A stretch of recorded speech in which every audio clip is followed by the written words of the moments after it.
सुप्रभात बच्चों। आज हिंदी वसंत में हम लोग पाठ 10 सुभद्रा कुमारी चौहान द्वारा रचित कविता झांसी की रानी का आगे का भाग अध्ययन करेंगे।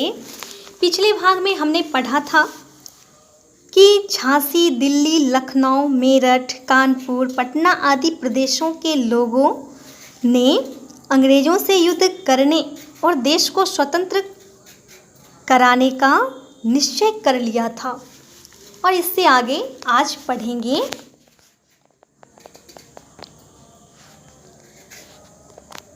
इस स्वतंत्रता महायज्ञ में कई वीरवर आए काम, नाना धुंधु पंत तातिया, चतुर अजीमुल्ला सरनाम, अहमद शाह मौलवी, ठाकुर कुंवर सिंह सैनिक अभिराम, भारत के इतिहास गगन में अमर रहेंगे जिनके नाम।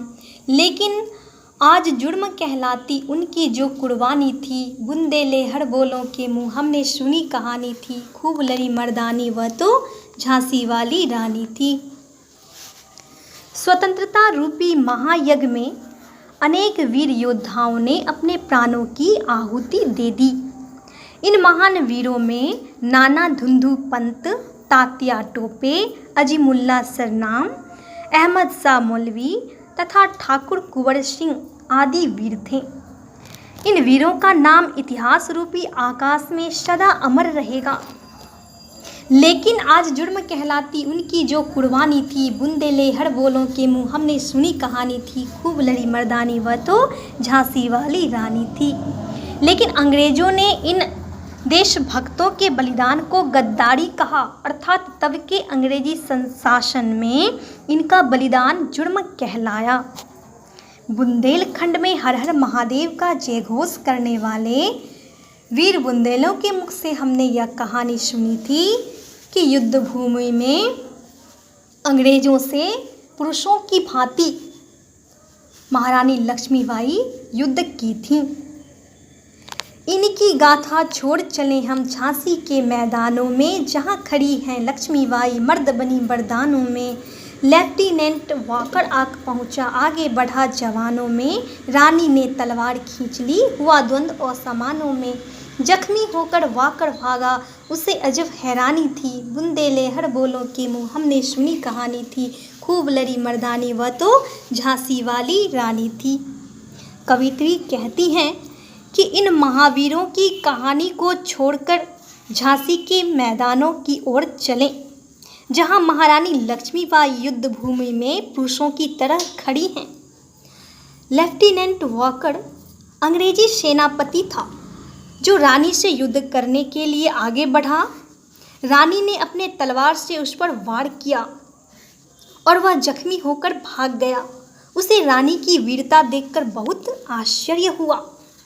बुंदेलखंड में हर हर महादेव का जयघोष करने वाले वीर बुंदेलों के मुख से हमने यह कहानी सुनी थी कि युद्ध भूमि में पुरुषों की भांति लड़ने वाली रानी कोई और नहीं, झांसी की रानी महारानी लक्ष्मीबाई थीं। रानी बढ़ी कालपी आई, कर 100 मील निरंतर पार, घोड़ा थक कर गिरा भूमि पर, गया स्वर्ग तत्काल सिधार। यमुना तट पर अंग्रेजों ने फिर खाई रानी से हार, विजयी रानी आगे चल दी, किया ग्वालियर पर अधिकार।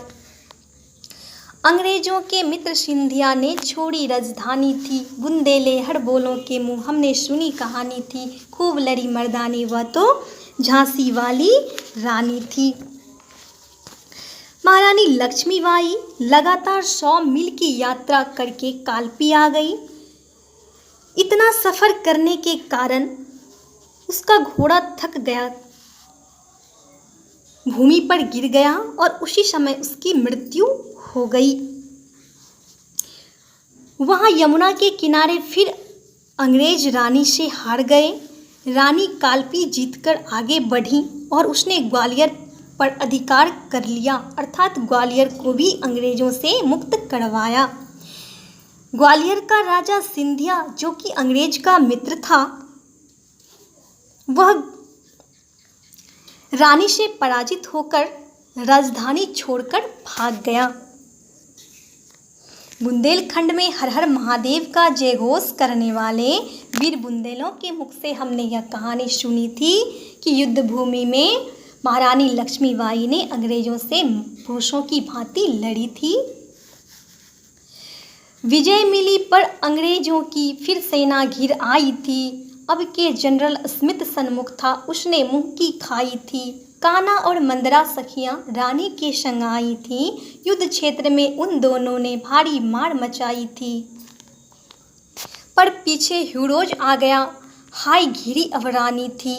बुंदेले हड़बोलों के मुंह हमने सुनी कहानी थी। खूब लड़ी मर्दानी वह तो झांसी वाली रानी थी।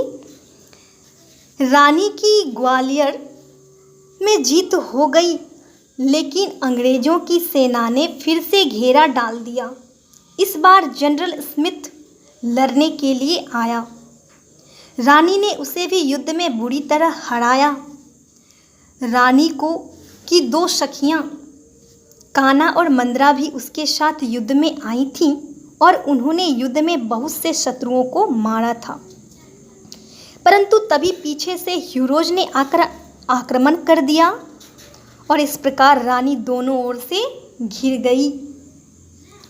बुंदेलखंड में वीर बुंदेलों के मुख से हमने यह कहानी सुनी थी कि युद्ध भूमि में पुरुषों की भांति लड़ने वाली रानी कोई और नहीं, झांसी की महारानी लक्ष्मीबाई थी। इससे आगे का भाग अगले वीडियो में पढ़ेंगे।